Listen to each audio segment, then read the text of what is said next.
Hey guys, welcome to today's lesson. Today we're looking at turning points and determining their nature. Obviously part of the applications of calculus. Not a bad opportunity to reflect what we've done so far.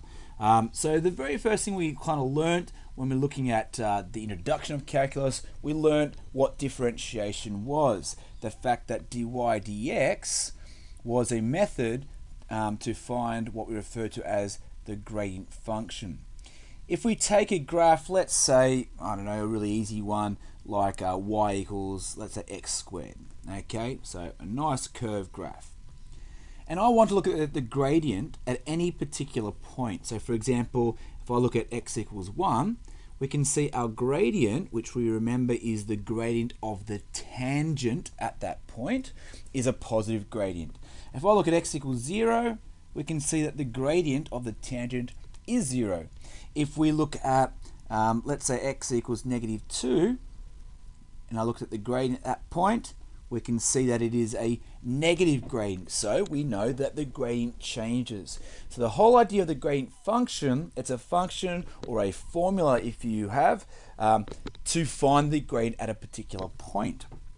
So for example, we've looked at things like this. We might have y equals x squared plus 3x. Okay, nice little parabola. Actually, we'll chuck in a plus 2 for good measure.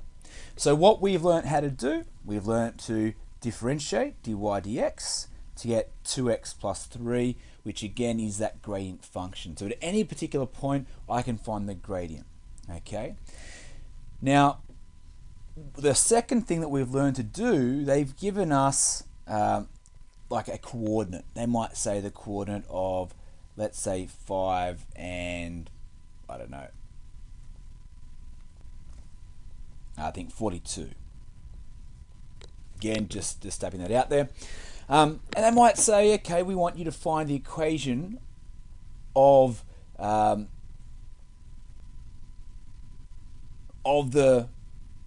tangent, let's say, at that particular point. All right.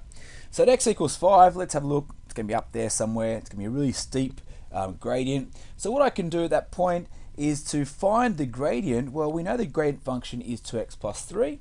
Okay, so what we're actually going to do, we're going to sub in the value of 5 for that particular point, and so the value of that will be 13. As I said, it's a pretty steep gradient. 2 times 5 is 10, plus 3 is 13. Once I know what my gradient is, my dy dx, in this case it's 13, we'd throw it back into our point gradient formula. Y minus y1 equals our gradient, x minus x1, and then I can whatever method I need to do to try and find that. What's that going to be? 50, 65. And then of course, if I want it in the y-intercept and the gradient form, I can just add over that 42 there to make minus 23. I get y equals 13x minus 23. And that will be the equation of the tangent. Now they might say, find the equation of the normal. Okay, hopefully we know the normal is that line that is perpendicular. Okay, and that means that m1 times m2 equals -1. And then obviously once I know if that's, let's say, 13, we know that m2 equals -1 on 13, the negative reciprocal, and you follow the same process. So that's what we've done so far. Okay, what we need to do now is to go one step further. All right, so what we're looking at today is to identify, first of all, any turning points. We also want to identify their nature. Now, when I say the nature, we want to know if that turning point is a minimum turning point, okay, so the curve goes down to the bottom, or whether that turning point is a maximum turning point, it goes up the top there. So they're realistically our two things that we want to find out. Now, if I look at a little graph again, I'm going to this time use this a slightly different graph. Let's have a look at this. It's going to make it up. Okay. What do we know about the gradient at the particular turning point?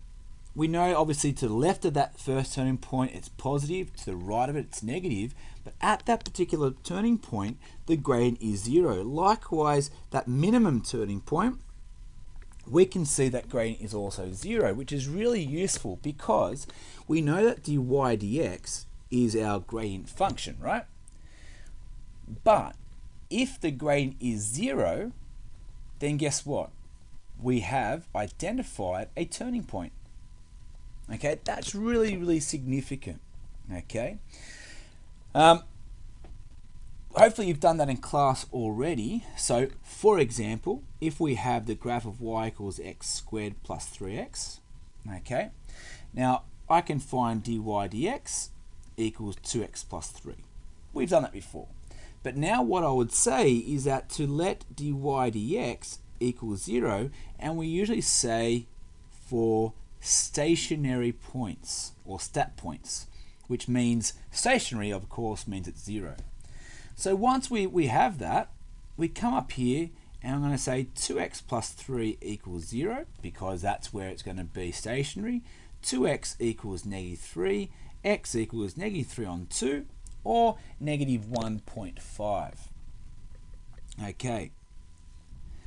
And of course, if I want to find the actual coordinate of that turning point, in order to find the y value, I just go back to that original function. Remember, that's our actual graph. This is the thing that we're starting with. And all I now need to do is to grab my calculator. I'm going to type in brackets negative 3 over 2, close brackets squared, plus 3 brackets negative 3 on 2. Always use your brackets there just to make sure you get the negatives correct. And we end up getting negative 9 on 4, or negative 2.25. And guess what? We have found our turning point. Negative 3 over 2, negative 9 on 4. And of course, this isn't the graph. I've just made that graph up.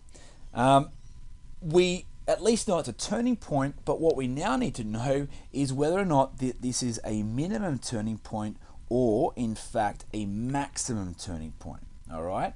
So that's a little bit more difficult. All right? So I'm going to go back. We had y equals x squared plus 3. So y equals x squared plus 3. We then differentiated that, dy dx, or y dash, we got 2x. And then the third step there, okay, and this is what helps us to determine the nature, we look at the y double dash. Okay, in this case it is 2. Now, something that you will learn, if I look at y double dash and it is greater than 0, this tells me about concavity, all right? And it tells me that this is concave up when it's greater than 0, which of course means that you must have a minimum turning point. If you sub it back in or whatever you might have and you know that it's less than 0, then it's a not so happy face graph, which then of course, because you've got a top point there, a maximum point. And of course, you do have those little times where you might actually get y double dash equals 0, which means that it's not a minimum and it's not a maximum. Well, not all the time. Sometimes there are exceptions.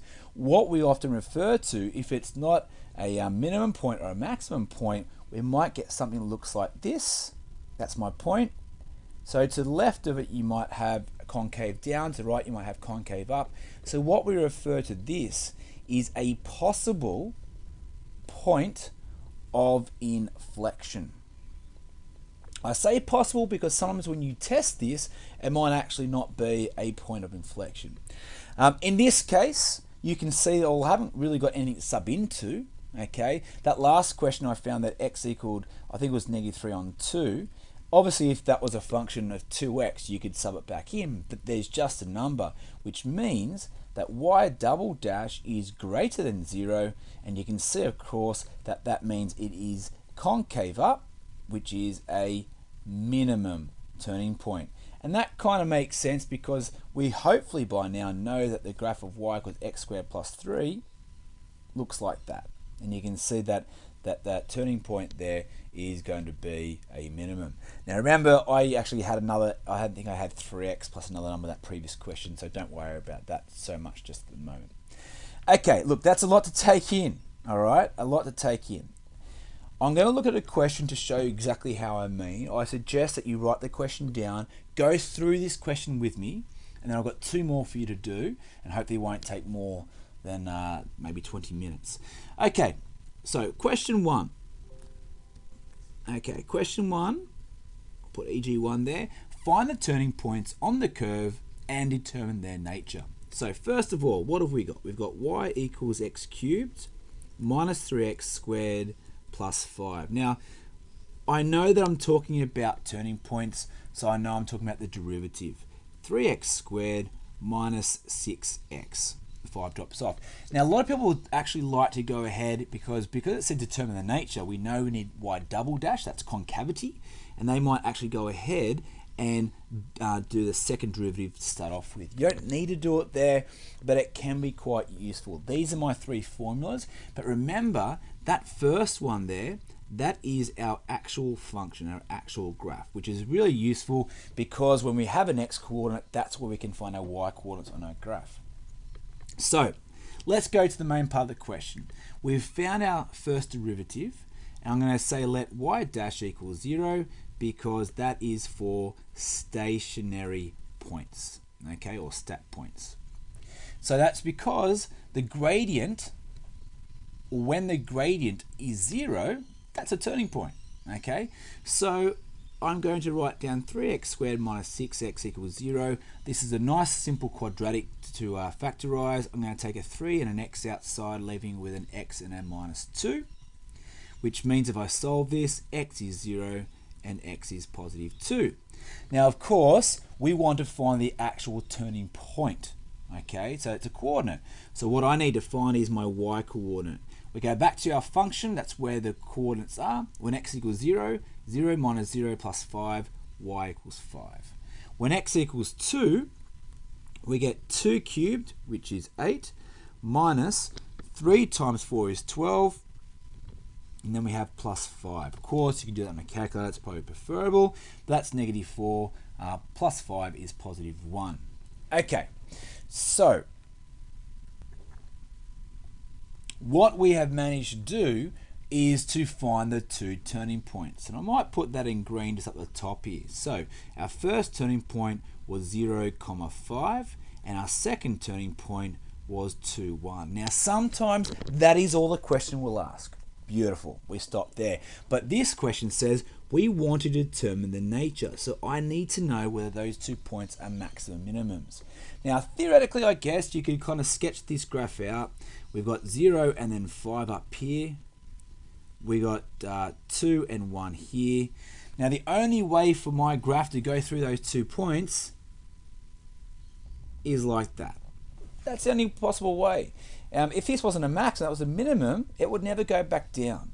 So I can kind of tell straight away that this is a maximum point and this is a minimum point. However, that is not enough, okay? You will not get the marks if you just write max and min. We need to show why it actually happens, not just using a graph. So we're going to go to this y double dash because I know that if y double dash is less than 0, we know it's going to be a max. We know if y double dash is greater than 0, it's a minimum. And of course, if we know y double dash equals 0, we have a possible point of inflection.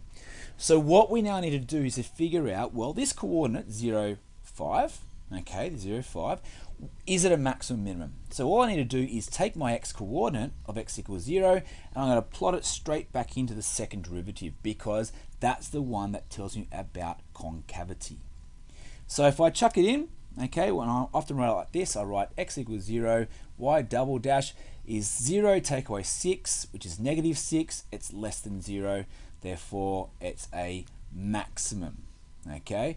If I sub in x equals 2, then y double dash, 6 times 2 is 12, subtract 6 is positive 6, it's greater than 0, okay? Therefore it's a happy face and it is a minimum. You can see how it all works really nicely, okay?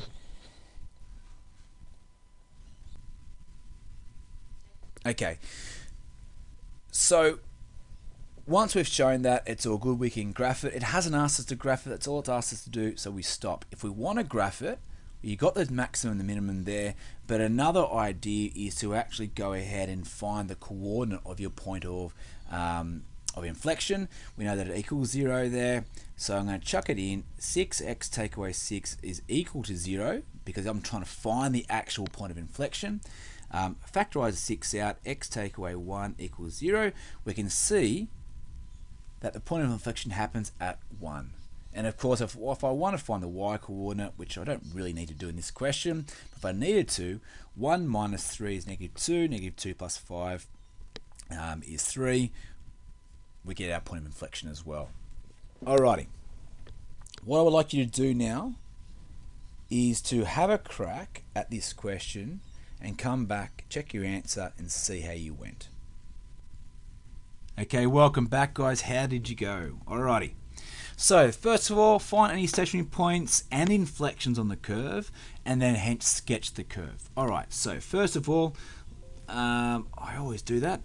First of all, we're going to have y dash is equal to, well, the 2 disappears. We have 9 minus 6x minus 3x squared. Okay, we may as well do, actually, you know what, I'll do y double dash later. Okay, so let y dash equal 0 for turning points or for stat points or stationary points. Therefore, we have 9 minus 6x minus 3x squared equals 0. I'm going to chuck everything to the right hand side just to make the negative 3x squared positive. 3x squared plus 6x minus 9 equals 0. And you can see as I've done that, I've put them into a normal quadratic sort of form. Now, first of all, for our factorizing, we always look to see if we can get a common number, and that we can. So 3 times 2x and then 3 times 3 is 9. Once I've got that, the factorizing is a little bit easier. 3 and 1 will be my numbers, and it's just going to be x plus 3 and x take away 1. Okay, that remains, so I got a positive 2. Okay, and then finally we can have x is equal to -3 and x is equal to positive 1. So what we've now identified are our x coordinates for the stationary points. Don't forget, it's always important. I like to do it at the beginning. Okay, or straight after here, I like to find what my y coordinates are going to be. Remembering too, I come back always to my actual graph, my function, to find those coordinates. So the first one, I've got 2 plus 9 times x. Please make sure you chuck that -3 into brackets. Minus 3 brackets, -3 all squared. Okay, and then I've got minus and then -3 and then the cubed. Okay, you don't really need to write that down, the actual working out, but I'm taking it that you know what you're doing. Just use your brackets.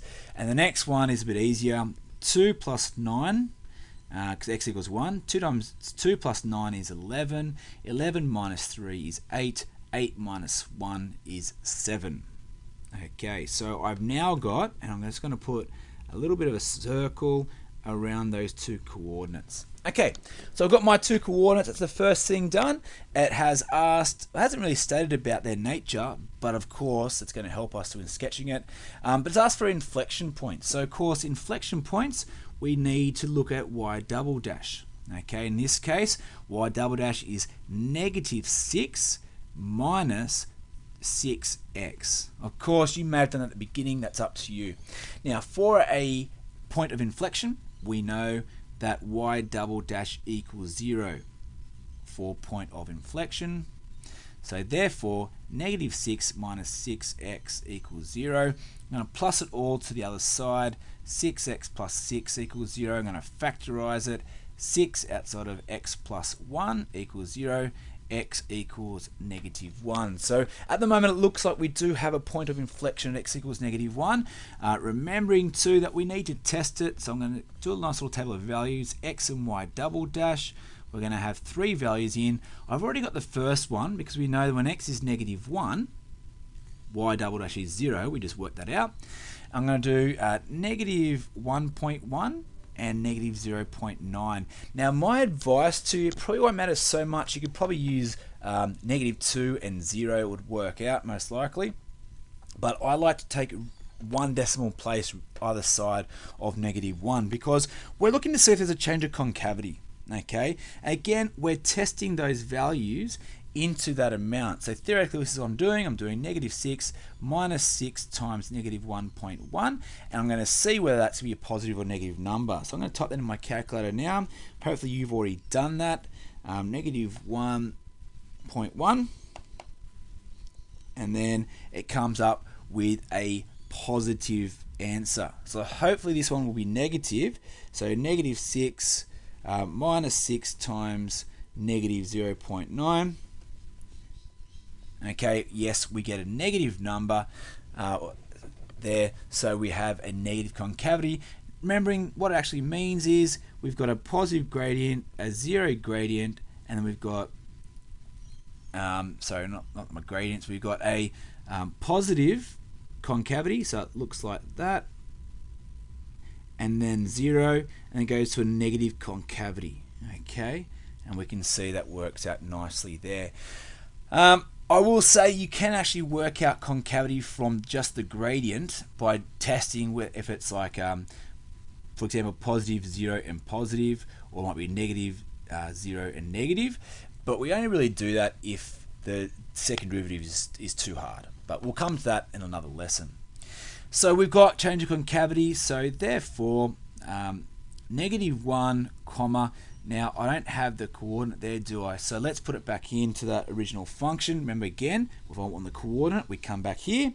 2 plus 9 times -1 minus 3 times, or brackets, -1 squared. Make sure we put those brackets in, particularly on the squares and the cubes. Minus brackets -1 and cubed. All right, chuck it all in. Hopefully my maths is correct. -9. So, and we have what we refer to as, or it's just a point of inflection, isn't it? What you might have, okay, if you have a stationary point, which is a point of inflection, we often refer to that as a horizontal point of inflection, okay? But in this case, yeah, we don't have that. All right. So we want to sketch the curve. All right, that's the last thing. We don't need to determine the nature. It hasn't asked us to do that, so I'm not going to bother. X and Y. We've got our stationary points of -3 and then -25. Put down there -25. We've got 1 and then 7. Okay, and then we have -1 and then -9. Again, it's not really to scale. So we've got, by the looks of things, a minimum point. Comes to that point there. And then we have our concavity there. Goes to our next turning point, which is going to be a maximum, and goes down from there. Now, one last thing. So I've got that. Again, if you test a concavity, you're going to see that anyway. My other thing I would say is that if I look at this graph, if I can find the x-intercept by letting y equal 0 easily, then I'd go ahead and find the x-intercepts here. But see how if I put that equals 0, there's no common factors. It's a cubic. It's going to be a pain. I'm not going to bother. Okay, that's my sketch done. All right, hopefully you went all right. I might actually put my my numbers in, like 1 and 7 for the turning points. That was -3 and -25. So that's not a bad little thing to do as well. All right, I know this has been a long lesson. We've got 23 minutes into it. I'm going to go through one last one. I do apologize. Have a quick crack, see what you come up with, and then hopefully we don't go over the 30-minute mark. Alrighty, how'd you go, guys? Sketch the graph of f of x for -3 to 3, showing any points, stationary points, once again, any stationary points, find the maximum minimum values. Alright, so I don't have to determine nature, that's going to save a little bit of time. So once again, f dash x equals 6x squared plus 6x minus 36. Alright, at this point I'm going to let f dash x equal 0 for stat points. Therefore 6x squared plus 6x minus 36 equals 0. Let's take a common factor out of 6. X squared plus x minus 6 equals 0. Now let's do our product and sum, or our cross method, what do you want to call it.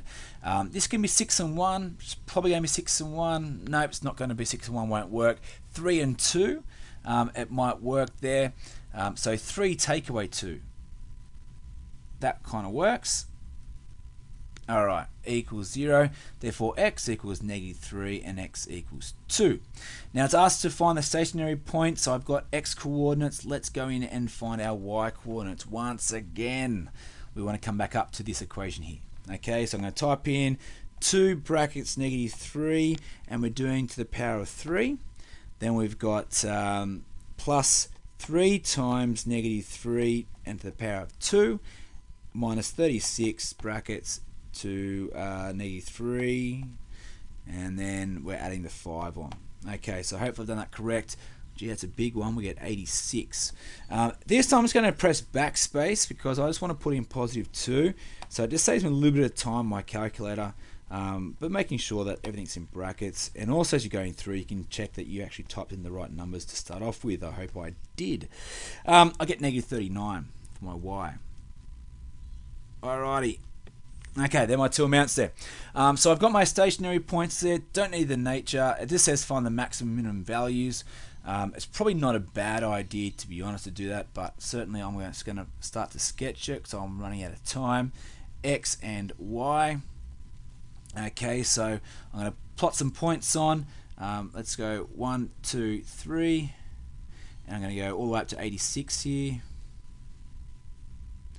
And then we're going to go across to 2, 1, 2, and all the way down to -39. Okay, not really to scale, that's okay. So you can see that the only way for these 2 points to sort of get together is going to be the fact that they join, for example, something like this. Now, you can see also that it's actually going to redo that one, that the original function goes through +5. Alright, +5.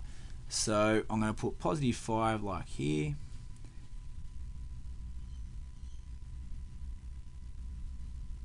And then I'm going to come back. Of course, I'm not going to find the x-intercepts from there. That's too difficult. Okay, we're doing from -3. So I'm going to put a little line down at -3. And I've got 3 here. I'm going to put a little line here. This is where a rubber is sometimes good because I don't want those values, and I should have put those limitations in to start off with, just so I don't draw over it. Now, to be honest, usually when we have limitations, it's always important to find the coordinates. That one we've already got. Okay, we know that's -3 and that's 86.